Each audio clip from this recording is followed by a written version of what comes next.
Wow, it's a rough time to be on the NA version of the game, huh? Because not only is Muramasa still on raid up, but they're deciding to plop down Space Ishtar right now, just in the middle of even the raid ups that are going on, aside from Muramasa. So we're literally going to have Space Ishtar, Super Orion, and Muramasa all on raid up at the same time, and you're just gonna have to pick who you want to summon for.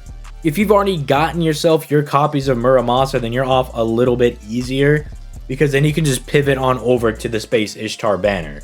And at the very least, I guess you don't need to have Super Orion, but it does make it really hard for a lot of people, because I know a lot of people missed out on him the first time and still want to get him because he's just really fun to use, and he's also just really good. So I am very sorry for everyone that's going to have to pick between these three insanely good banners, but in this video we're going to talk about Space Ishtar and why I think she's actually really good and worth summoning. In fact, you guys have heard me say in the past that I think she's one of the most valuable servants that you can own, and the reason that I think she is one of the most valuable servants is that she kind of morphs to whatever you have in your account, right? Because of her ability to change her NP type, it doesn't matter who you have, whether it be Castoria, Koyenskaya in the future, or Scotty right now, she can kind of fit into whatever team comp, right? And that makes her very, very valuable and really good for a lot of players. It also just helps that she can do really good damage. She could just be a good farmer. You can use her in challenge quests as well. Her kit is just generally pretty good.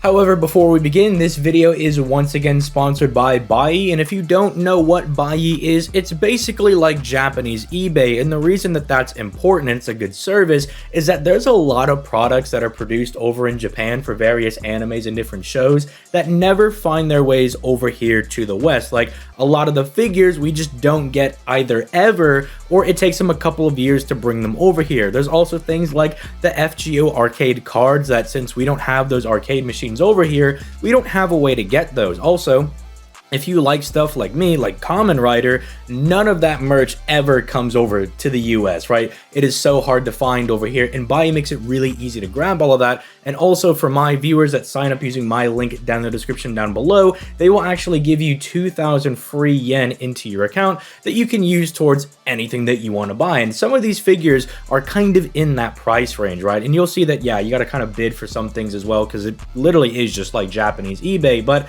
it can be a nice little, you know, price cut on there, getting that free 2,000 yen to just some figure that you think would be really cool to own. So thank you once again, Bai, for sponsoring this video, and I hope you guys sign up and are able to find something really cool, a little piece of merch to go ahead and grab for yourself around this kind of post-holiday season. But now let's move back to our regularly scheduled programming, starting off by talking about Space Ishtar and her hits, starting to get into some of these deets over here. When you look at Space Ishtar's details, there's really nothing that's standing out as being super extraordinary. I mean, her star gen's pretty low. She's got a pretty strong quick card, I suppose, with 4 hits on it, but again, with lower star gen, you're really not going to be genning a whole lot of stars with it. The hits on the arts cards are actually a bit low at 2, but she's kind of compensating for that with 0.69% NP gain. That's also going to really help her out if you're going to be using her for, say, arts farming or quick farming. That pretty decent NP gain is going to try to carry that, although the hits on her NP are kind of low as well at only 3 hits, which is kind of why she works a little bit better as an art servant than a quick servant. Her hits are a little bit low to be quick farming. Again, you can still get it done, it's just a little harder to do. But something that she kind of like just absolutely excels at is buster stuff, right? Because her natural attack stat, as you'll see, is pretty high, right? She's going to be able to do a lot of damage, especially as an Avenger. Avengers have a very strong damage mod, just a class damage mod that allows them to do insane amounts of damage. So that's kind of why a lot of people are super hyped about Koyenskaya coming out and using their Space Ishtars, because she'll actually be able to pivot from doing arts farming to buster farming pretty seamlessly, and she'll do a really good job at it. But to kind of understand why she's going to be really good at farming as either an arts or a buster servant, or technically a quick servant as well, we'll need to start getting into some of her stats and skills down here, so you guys can see what makes this servant tick. So starting off with her first skill, this is going to be an attack buff for herself, as well as technically a charisma, because she's giving 20% attack to herself for 3 turns and 30% attack to her allies for 3 turns. Do keep in mind that that 30% attack does not go to her, and then she makes the entire party immune to charm for 3 turns on a 5-turn cooldown. This is a very unique charisma that she has going for herself. The 20% attack is pretty standard, it's pretty fine, it's okay, it's nothing super insane, but it's nice that she is kind of diversifying her buff types. The thing that's kind of interesting about increasing the party's attack kind of also plays into specifically Buster farming right now in the immediate future, because Koyenskaya has a damaging NP, and you might want to use Koyenskaya to clear wave 1s, and giving her that extra 30% attack is really going to help Koyenskayas, especially people that only have, like, say, an NP1 Koyenskaya, clear those wave 1. So, like, it probably wasn't planned to have that synergy, but it actually works out really well when Koyenskaya, and also by extension technically Ruler Scotty when she comes out, because she also has a damaging NP. It really helps out with these supports that actually have damaging NPs and also kind of function as your wave 1 clearers, as well as also giving Space Ishtar her own attack buff, and then just kind of just as a nice niche that she has going for her, making the entire party immune to charm for 3 turns. That's just like a nice little added perk that she has on this skill. I don't know why they threw it on there, but I definitely appreciate it for some of the more annoying fights in the game where you have some bosses that are going to try to like charm lock you or just try to keep you down. It's really nice to know that you can bring your Space Ishtar, and she's not only going to keep herself from being charmed, but the entire team safe from being charmed as well. And it's not like hit based or anything, it's just flat out for 3 turns. So it's a very, very strong open, especially given how supports are being built nowadays. It's one of those skills that just kind of aged better with time. Moving on to her second skill, you have her NP damage buff that she's going to give herself for 1 time for 3 turns, and also give herself an invincibility buff that lasts for 1 attack for 3 turns.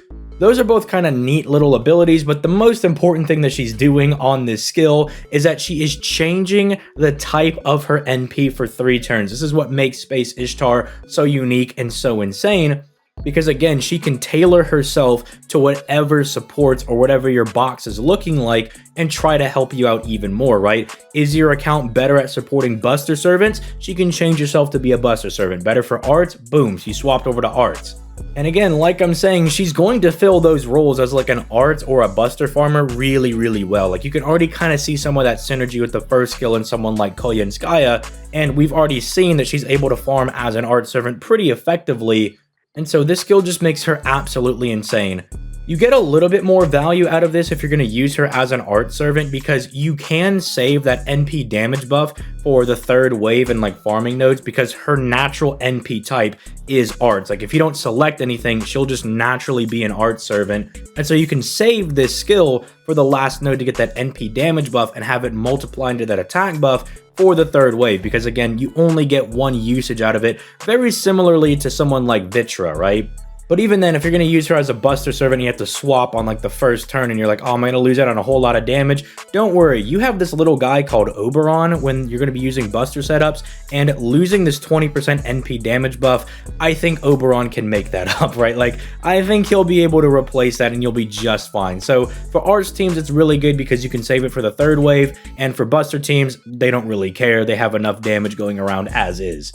Quick teams are, well, let's just say they're in shambles. But moving on to her 3rd skill, this kind of completes not only like her trifecta of damage buffs, right? Because she's able to give herself a 20% card buff of each card type that lasts for 3 turns. Again, it is chance based, but you know, you have a 4 out of 5 chance of getting it. So you'll get it more times out of 10 than you won't. But again, sometimes you will with it. But that 3rd buff type is really going to gas up her damage a lot, because then she'll have an attack buff, a card buff, and she'll have an NP damage buff that she can all give to herself. So she'll do some pretty good damage. But even then, if you lose out on like the card buff, if you're using her with like Castoria or Koyenskaya, they'll just give her the mana burst, right? Like it'll be fine. You'll still get it. It's just you'll miss out on a little bit of that extra damage. But as you can also see right here, Space Ishtar's kind of giving herself a little bit of a security blanket with just a small 50% battery, right? Just a little battery that we got going on here that not only makes her compatible with, you know, 50% starting charge CEs for different events and whatnot, but it's also just going to be really good when paired with Koyenskaya, because Koyenskaya really likes being paired with people that have 50% batteries because of her whole skill reduction gimmick that she has going on. And these are like the best people that she wants to be paired with. So not only is she doing a lot of damage, but she's got a 50% battery that does really good work in events, and is also going to be really good for the new shiny support that comes out in like 6 months. And that's before we even start talking about her NP, because when you get over to her NP, well, yes, I could mention the whole, like, extra attack meme that she has going on that is very funny. I do appreciate that, Lasengle. Well, technically DW is the one that made it, so I appreciate it, DW. But you can see on the overcharge effect that she's still getting NP damage that she's actually stacking, so even if you whiff the second skill, it really doesn't matter, right? Because every time she fires her NP, she's going to do more and more damage. At the bare minimum, by wave 3, she's going to have 60% NP damage stacked up. And again, like I mentioned earlier, you're going to pair her with the Ferryman, and that guy massively boosts how strong NP damage buffs are. And so by the fact of her just having a 60% NP damage buff, potentially 80% if you saved your second skill somehow, right? I don't know how you do that in a Buster comp. But maybe you're doing it in arts comp, right? Maybe you're doing arts farming with Castoria and you just had Oberon tag along for the ride. You could have an 80% NP damage buff and then have Oberon gas it up by 100%. Plus, you know, just any potential black grails as well that you could slap on her. She's just going to be really insane. So is she worth summoning for? Yeah. Like, again, Space Ishtar is really insane. She does a lot of damage. She can kind of mold herself to whatever team comp you want to put her in. She's kind of lacking, like, basic necessities for more difficult content, but the idea with Space Ishtar is that you kind of just obliterate the enemy really quickly because of all the damage that she's going to be doing and the damage she's going to be stacking on her NP, and you hopefully take them out before, well, they do anything really annoying that's going to prevent you from finishing out the fight. This is less of an issue when you pair her with someone like Castoria, because Castoria does give her a lot of extra defense with her third skill and her NP. Or if you're pairing her in Buster comps with, you know, Oberon and Koyanskaya, who kind of make it their life's work to just offer no survivability to anybody on the team, but just to absolutely burst down any opponent that comes just 30 meters within the team comp. And then once again, quick guys are kind of in shambles. I'm sorry if I've been bullying quick people for the entire video. Look, she could still work in quick setups, right? If you need to hear that, it makes you feel better. She can do it. It's just not nearly as good as like the arts and the Buster setups. I guess that was kind of like an underhanded compliment towards quick, right? I was like, yeah, well, she could do it. It's just not as good as the other one. So I'm sorry for like the couple of people that are going to be like, no, I love my Space Ishtar quick setups. Regardless, is she worth summoning for? Most definitely. Am I personally going to be summoning for her? No, because I need to save up for Morgan. I know that she's like 5 to 6 months away, but dude, I'm trying to NP5 Morgan. So I can't afford to be out here summoning on, you know, random Space Ishtar banners that come like 5 days after New Year's. If you are going to summon for Space Ishtar, you kind of are in the clear though. There's not really a whole lot else coming out in like the next month-ish, right?